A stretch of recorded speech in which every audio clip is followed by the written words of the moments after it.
大家好，我是大克刘。今天的话题是谈一谈如何写好文献综述。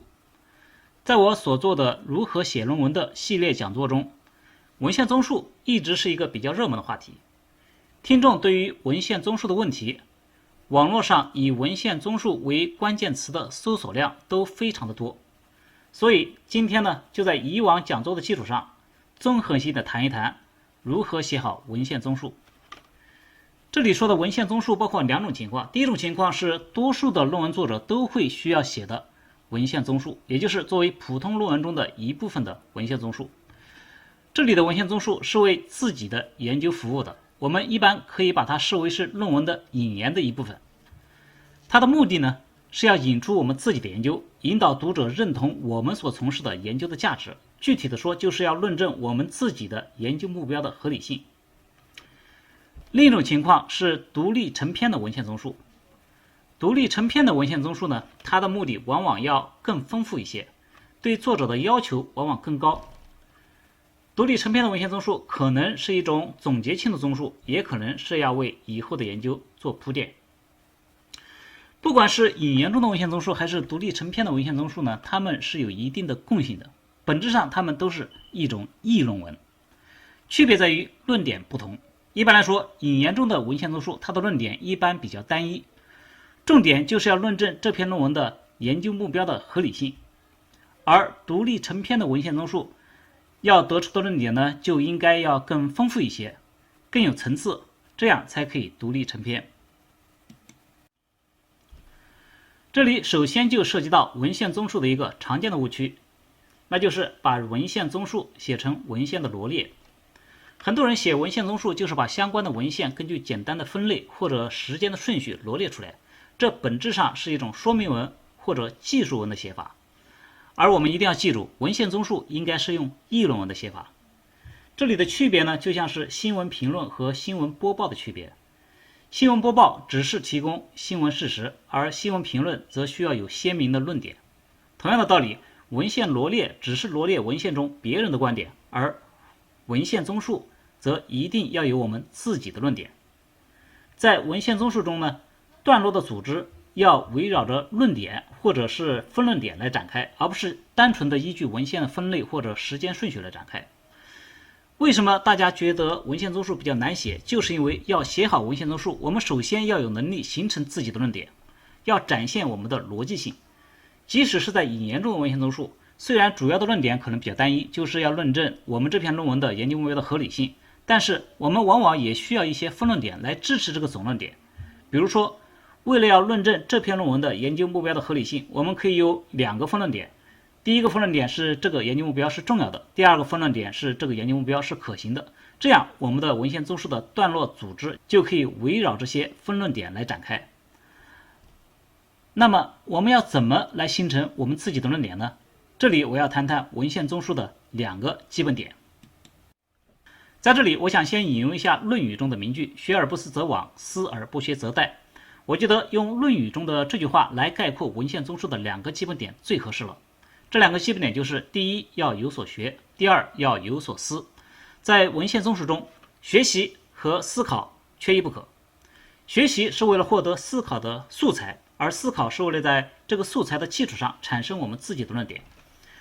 有所学的意思就是在文献综述中，首先我们要展示我们对现有文献中所有的和我们所要研究的问题密切相关的知识要有一个全面的了解，我们要读的足够的多。对于有所学的要求主要有三点：一要全，二要新，三要客观。首先要全，就是说我们的文献综述要尽可能的全面，要包括所有的相关的主要文献。其次要新，就是说要尽可能的包括新近发表的相关文章。此外还要客观，也就是说文献综述不仅要包括与自己的观点相符的文章，也要包括和我们自己的观点不符的文章，不能为了论证自己的观点而对不同的观点视而不见，采取一种逃避的态度。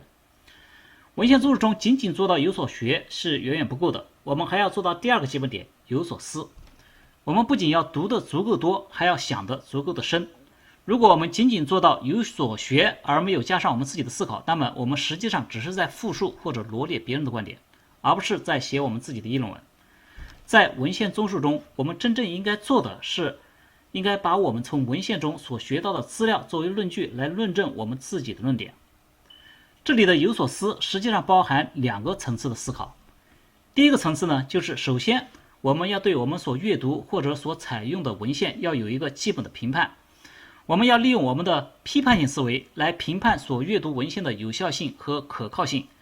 它们的优势、劣势或者局限性，以及它对于我们的研究课题的相关程度和重要程度。这样做是为了在我们的论述中采用真正可靠和有效的论据。有所思的第二个层次，就是要对文献中的资料进行我们自己的逻辑推理分析，从而推出我们自己的论点。比如，我们可以对来自不同文献中的资料进行归纳总结，也可以把文献中的资料和某一个具体的情况相结合进行演绎分析，或者是通过素因分析提出新的假说。如何有效的思考，重点应该从哪些方面来得出我们的论点，这些我们后面还会详谈。这里呢，我想再比较一下文献综述和一般的论文写作的相同和不同之处。论文的本质是要生产新的知识，文献综述也要生产新的知识。不同的是呢，对于一般的论文来说，实验数据是我们思考的素材，做实验是我们获取思考素材的过程，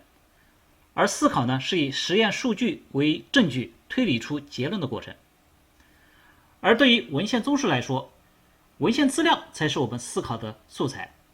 学习也就是阅读文献资料的过程，是我们获取思考素材的过程，而在此基础上的思考是以文献资料为证据推出结论的过程。即使是用在引言中的文献综述，也是要生产新的知识，这个新的知识就是对于一个新的研究目标的合理性的比较深入的认识。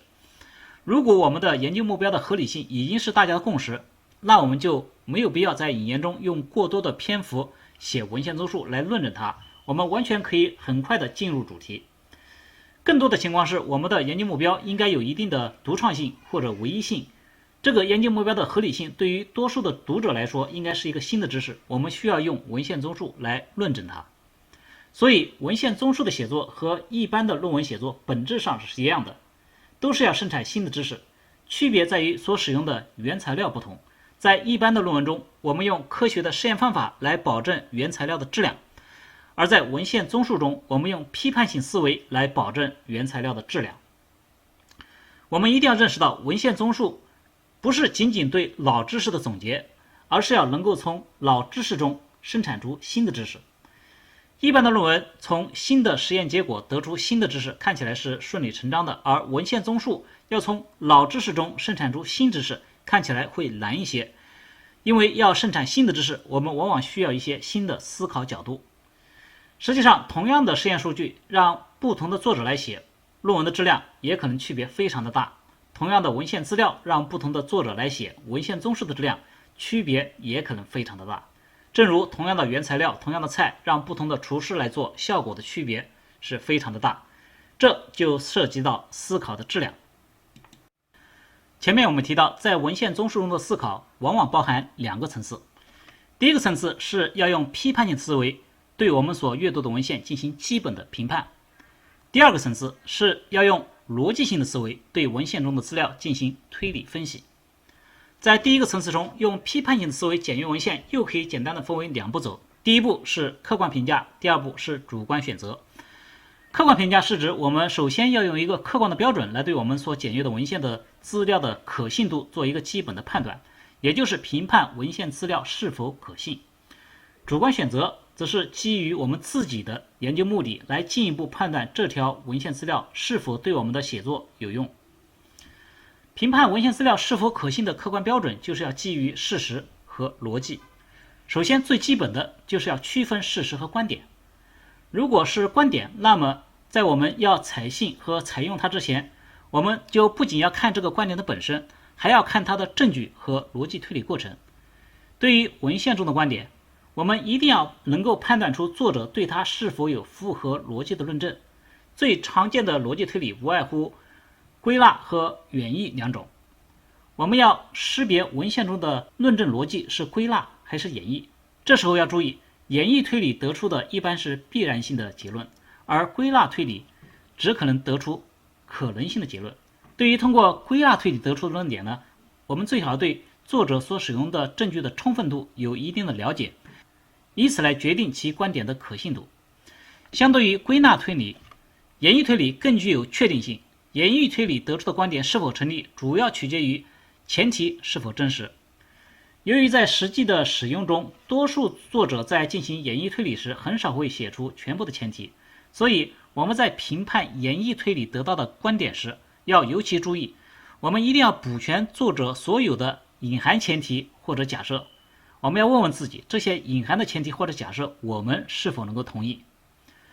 我们要做的是评判别人的观点是否有道理，有多少道理，是否有数据的支持，数据实际上能够支持的结论是什么样的，其他人有没有不同的意见或者疑点，综合考虑各方的意见，最后我们才能得出我们自己的观点。对于文献中的观点，我们可以同意，也可以不同意，也可以部分同意，部分存疑。只要我们能够给出合适的理由，就可以在文献综述中利用一些文献来支持我们自己的论点，也可以通过否定或者补充一些文献中的观点来突出我们自己的论点。可以说，第一步的客观评价是对文献的信息问出 why 和 how 的问题，也就是说，问问文献中别人的观点是因为什么，别人的观点是如何得出的。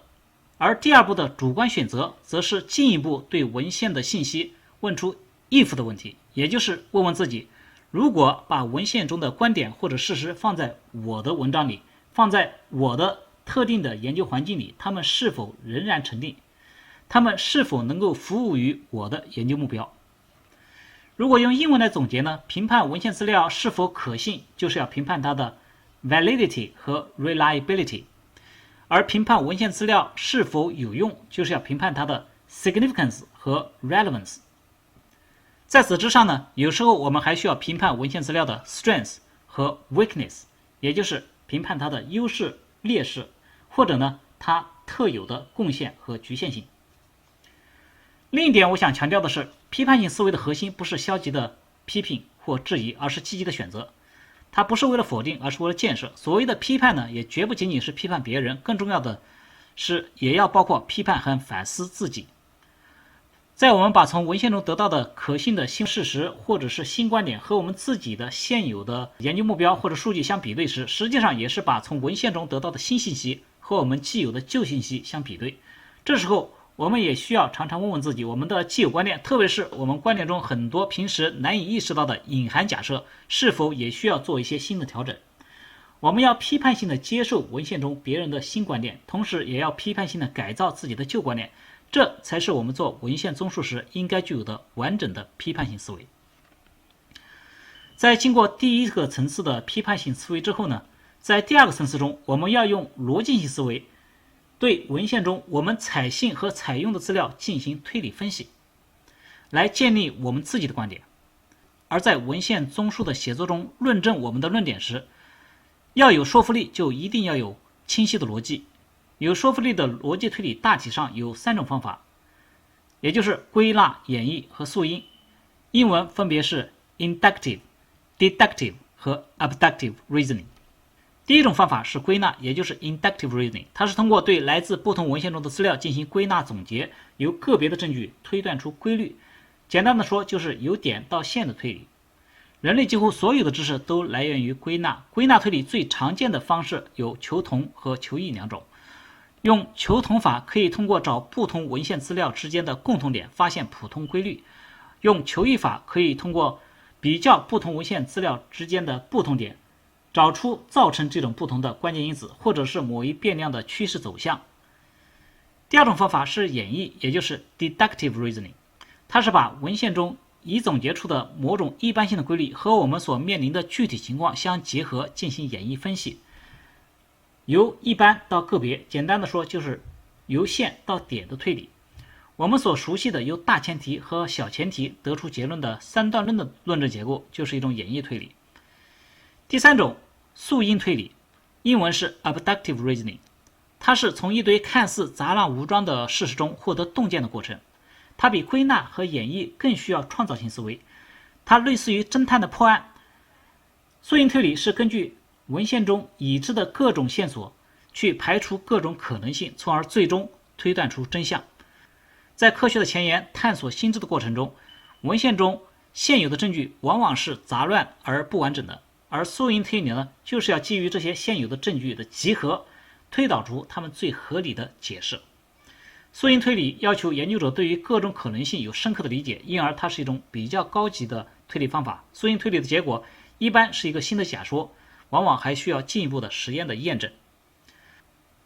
我们要在文献综述中建立自己的观点。另外一种简单的思考角度就是，我们要对来自不同文献中的资料进行比较和连接，建立起一个关系的网络，理清关系，抓住关键，从而得出我们自己独特的观点。我总结我们在文献综述中建立我们自己观点的基本思路，简单的说有2条：一是理清关系，二是抓住关键。我们在文献综述中最常得出的观点，往往要么是对事物之间的因果关系做一个符合现实的解读，要么是对事物的关键点在哪里有一个自己的判断。所谓的理清关系，就是要理清我们所研究的领域内各种事物、各种变量之间的因果关系。我们常常说的逻辑性，本质上可以说就是对事物之间的因果关系有一个合乎概率、符合现实的解读。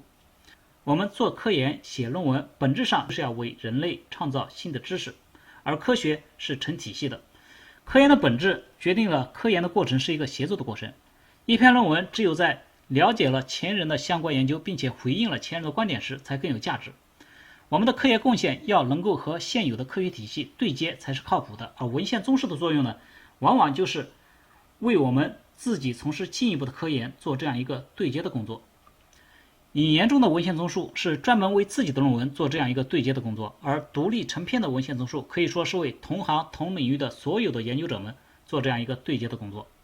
在这里，我用一棵大树来表示现有的科学体系。作为一个靠谱的科研人员，我们在做科研之前，首先要定位，要在这棵大树中找到我们自己的位置，要找到人类知识的前沿，站在人类知识的前沿，为现有的知识体系做出新的贡献，我们的科研才更靠谱、更有价值。世界上也有很多的民间科学家，他们可能很聪明，但他们之所以不靠谱，是因为他们往往没有能够和现有的体系进行对接。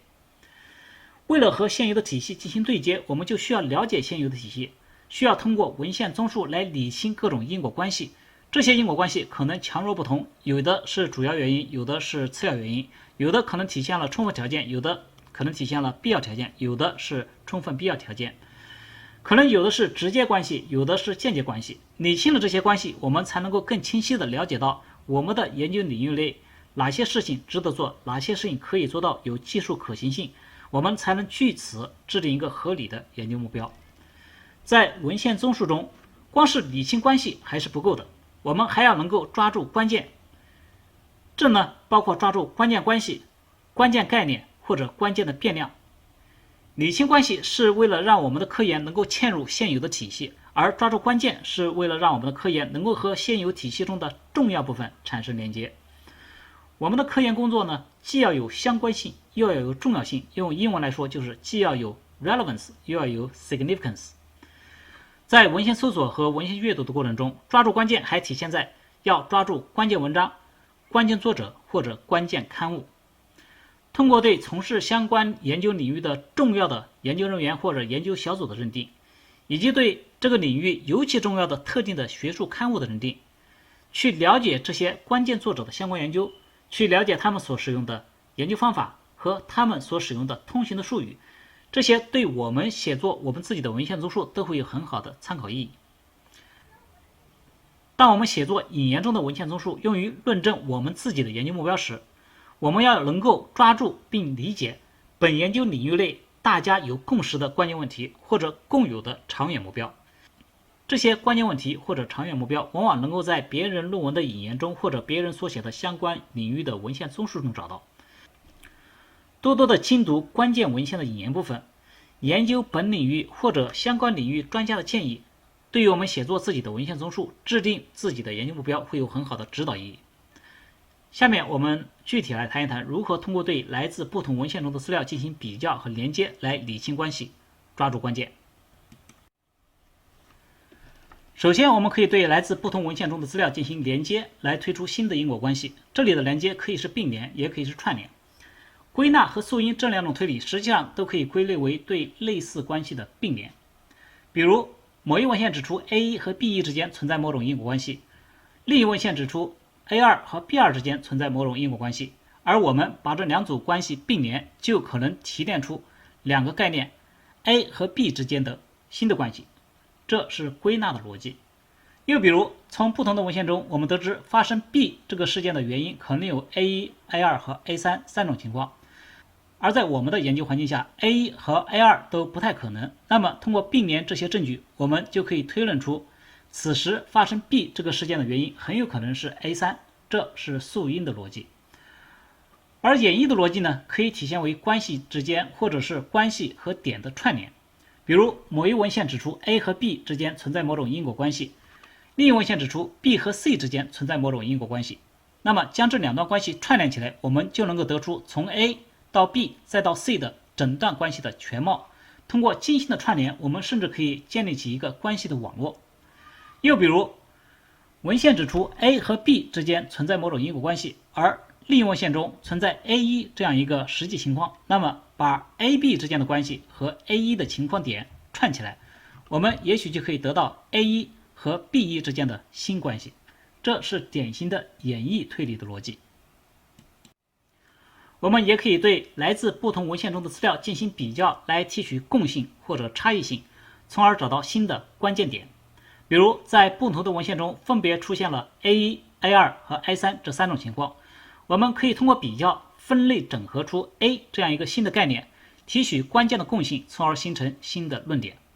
又比如，在不同的文献中分别出现了 A1 和 A2 这两种情况，我们可以通过比较这两种情况的差异，找出造成这种差异的关键因子，从而形成新的论点。在我们做文献综述时，还有一个很重要的点，就是我们一定要能够找出那些在本研究领域内拥有重要地位的关键文章。这些关键文章在我们的文献网络中处于重要的节点，他们往往要么提出了一种新的因果关系，要么提出一个新的概念。而大多数普通的论文往往是围绕着这些关键文章来做研究，对这些关键文章做些修修补补的工作。我们抓住这些关键文章，能够帮助我们迅速地理解不同文献之间的关系，理解文献网络的生长进化过程。在我们阅读不同历史时期的关键文章时，有时候会看到一些有代表性的论点或者关键概念的演化过程，这些都对我们在文献综述中理清关系、抓住关键有重要的参考意义。此外，我们在做文献综述时，可能包括一次文献、二次文献和三次文献。一次文献是指用第一手实验数据的文献，而二次文献呢，是分析一次文献的文章，包括别的研究人员所写的文献综述或专业课本等等。二次文献一般是写给专业人员看的，是为科研工作者服务的。我们写文献综述时，往往应该从二次文献入手。这些二次文献对我们迅速定位关键文章，跟上当前研究的脚步，寻找不同的观点，为我们自己的分析找模板，建立我们最初的思考框架都会很有帮助。但是呢，在采用二次文献中的数据信息时，我们一定要谨慎，因为二次文献中的数据信息的错误率往往要高于一次文献，尤其是在需要引用信息作为我们的论据时，我们要尽可能的找到一次文献中的一手资料。一般来说，一次文献的优势在于它提供的证据更准确，二次文献的优势在于它提供的理论更完善。如果我们所要做的是对自己而言比较新的课题，有时候我们可能会发现二次文献不容易阅读，这个时候呢，我们就可能要先读一些三次文献来补充背景知识，获得研究概览和关键的常识。三次文献一般是写给非专业人员看的，包括一般的课本或者百科全书等等。为了写好文献综述，我们需要阅读大量的文献，所以我们要尽可能提高阅读效率。为了提高阅读效率，我们可以把对文献的阅读粗略地分为两个阶段。这两个阶段的阅读目的不同，方法也不同。在第一个阶段，我们的主要目的是寻找灵感以形成自己的观点，而在第二个阶段，我们的主要目的是根据我们自己的初步的观点，在文献中寻找论据以论证自己的观点。第一个阶段的阅读重点是要关注大局。第一个阶段的阅读方法主要是泛读。在这个阶段，我们的眼光一定要放大，切忌被一些低质量的论文或者一些不重要的细节牵着鼻子走。这时我们读文献要力求做到三读，即读点、读人、读心。读点就是要读经典，读人就是要读流人，读心就是要读最近的新文献或者科技新闻。在理解关键文献和现有的文献综述的基础上，我们还要大量的阅读文献的摘要和引言的部分，博采众长，来形成我们自己的观点。在第一阶段形成了我们自己的初步观点之后，我们就可以对第二阶段要阅读的文献进行分类、精选和排序。在文献阅读的第二阶段，我们开始根据我们的初步观点，对我们所精选出来的论文进行精读。这里精读的主要意思并不一定是要读的全，而是要关注细节，是带着我们的目标去读。目标就是寻找在论证我们的观点时所需要的论据。我们要读得更深入、更细致，要读出文献中深藏的相关细节，也可能会需要做更多的笔记来记录我们在写作中可以用到的素材。对于比较复杂的文献综述，在第一阶段的阅读中，我们可以用思维导图来帮助自己理清思路。在第二阶段的阅读中，我们可以用表格来整理文献中可能有用的数据或者观点。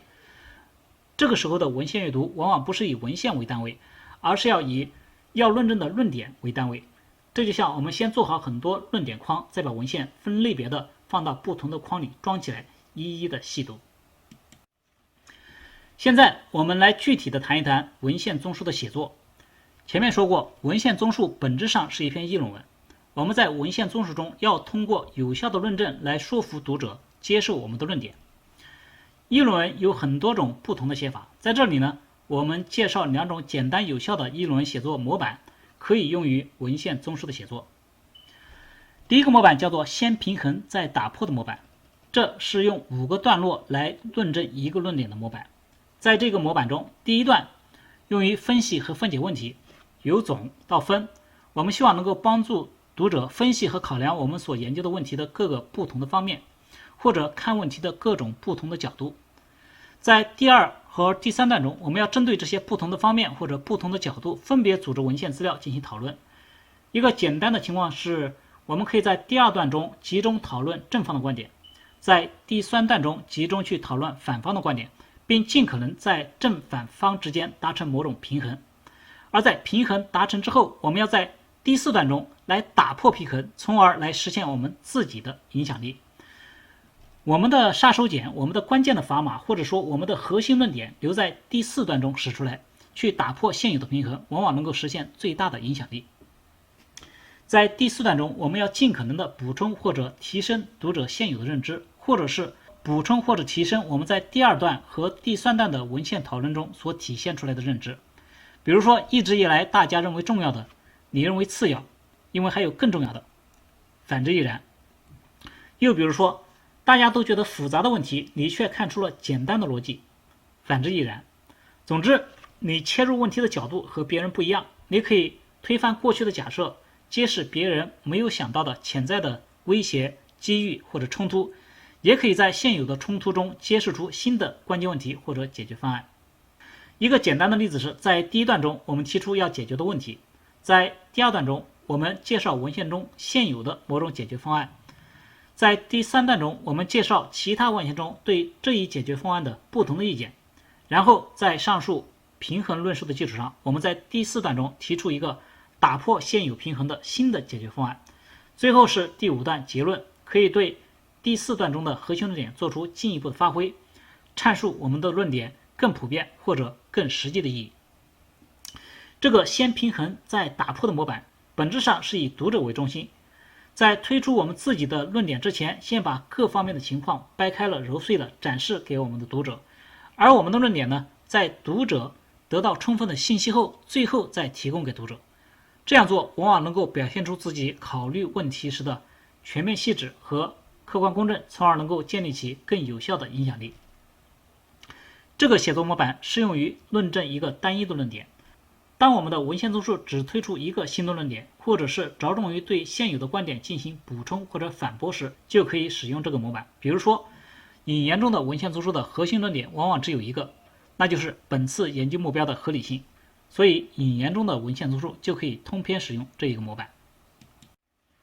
另外一个可以用于引言中文献综述的模板是一个讲故事的模板。讲故事是最古老也是最有效的沟通方法。文献综述要说好一个故事，说什么故事呢？就是我们前面提到的理性关系里的关系，抓住关键里的关键。而怎么才能说好一个故事呢？这就需要有起伏，有起有伏才能建立一个吸引人的故事。故事的起伏能够累积和释放听众的情绪，从而产生强大的影响力。这个讲故事的模板包括4个要素，就是情境、冲突、关键问题和解决方案。英文分别是 situation、confliction、question 和 answer， 所以这个模板可以简称为 SCQA 模板。我们在文献综述中如果包含了 SCQA 这4个要素，就有了一个有起有伏的故事逻辑。首先第一个要素是 S， 也就是情境。在这里我们要挑出文献中最不具争议的、读者最容易认同的部分来写。这个要素的目的是实现和读者的对接，取得读者的基本信任。第二个要素是 C， 也就是冲突。冲突就是起伏的开始，它可能是一个显然的挑战，也可能是通过文献分析发现的一个潜在的威胁或者机遇。第三个要素是 Q， 也就是关键问题。这个要素最能体现作者的眼光，因为作者要明示出解决冲突的关键点在哪里。第四个要素是 A， 也就是解决方案。引言中的文献综述往往最终会落脚于某一个解决方案，而一个有说服力的解决方案就能够自然地带出本篇论文的研究目标和它存在的意义。一个丰富的有层次的文献综述有时候会包含多重的起伏，比如说对情境的介绍之后，我们可以首先展现第一个冲突，然后介绍现有文献中已提出的关键问题和解决方案。接着我们再分析现有的解决方案的成功之处和不足之处，提出遗留问题，实际上也就是展示第二个冲突。然后我们再针对这第二个冲突提出新的关键问题和新的解决方案。当然我们也可以提出第3或第4个冲突。总之最终的解决方案就成为本篇文献综述最终的落脚点和本篇论文的研究目标。这个 SCQA 是一个最自然的讲故事的顺序，但在实际的写作过程中呢， SCQA 的顺序有时候可以根据情况适当的调整。比如在关键问题和解决方案比较容易被读者理解和认同的情况下，有时候我们可以采用省时间的开门见山的方式，也就是 QASC 或者是 QACS 的顺序。我们先直接提出关键问题和解决方案，直接点明本篇论文的研究目标，然后呢再补充介绍情境和冲突。另一种情况是，如果你希望你的写作更有冲击力，也可以采用 CSQA 的顺序，也就是先提出冲突，引发读者的关注以后，再补充前情和后续对于解决方案的思考。我们介绍的这2个模板，先平衡再打破的模板和 SCQA 的模板，都是主要适用于引言中的文献综述落脚于单一论点的情况。当然，如果一篇独立成篇的文献综述有多个分论点，每一个分论点也可以单独使用这2个模板。最后我们来简单的介绍一种特殊的文献综述，也就是系统性的文献综述和 meta-analysis。 系统性文献综述和 meta-analysis 是2个有互通性的概念，它们都是对文献资料的系统性的总结。区别是 meta-analysis 要包括对来自不同文献的数据的定量的汇总统计分析，而有些系统性综述则不必有定量的分析。系统性综述或者 meta-analysis 它们和一般的文献综述最本质的区别在于，系统性综述要求对文献的选择有更为明确的范围和准则，而这个选择的准则往往应该明示在综述文章的方法这一章。我们做文献综述都有一个采集文献资料、采集素材的过程，系统性的综述要求这一过程具有一定的客观性，也就是有一套明确的选择文献资料的准则，严格按照这套准则，即使换一个人来做采集的文献资料也应该是一样的。这就像在一般的论文中，如果严格按照一套科学的方法来做实验，即使换一个人来做，获取的实验数据也应该是一致的。系统性综述中选择文献资料的准则可能包括所使用的文献数据库、文献搜索的策略、搜索的关键词是否只包括同行审议的论文、对出版年份或者出版语言的要求、如何处理会议论文、摘要或者尚未发表的数据等等等等。一个合格的系统性综述要求把所有能够满足自己所列准则的文献都能够包括进来，不可以遗漏，这样才能够保证这个系统性综述是一个可重复或者是可复制的科学的研究。